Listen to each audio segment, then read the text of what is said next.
სტიქით დაზარალებულ აჭარის რეგიონის მთავრობის წარმომადგენლები მოინახულებენ ბათუმში. დღეს ინფრასტრუქტურისა და რეგიონული განვითარების მინისტრი დავით ნარმანია, ენერგეტიკის მინისტრი კახა კალაძე და ფინანსთა მინისტრი ნოდარ ხადური ჩავლენ და სტიქიის შედეგად მიყენებულ ზარალს ადგილზე გაეცნობიან. ამ ეტაპზე სტიქიამ ყველაზე დიდი ზიანი აჭარას მიაყენა, მისი მოცულობა არ არის ცნობილი, რადგან უამინდობა კვლავ გრძელდება.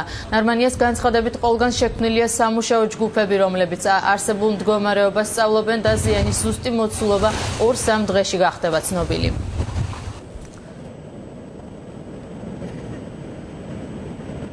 რესურსები რაც იქნება ადგილობრივი ბიუჯეტიდან დაიხარჯება და რაც არ იქნება საკმარისი ესეთ შემთხვევაში ცენტრალური ხელისუფლება მოახდენს შესაბამისი ფინანსური სახსრების მობილიზებას და გადარიცხვას იმისათვის რომ სწრაფად მოხდეს არსებული პრობლემების მოგვარება და ის ზიანიც არის მიყენებული დროულად მოხდება ამ ზიანის აღმოფხვრა.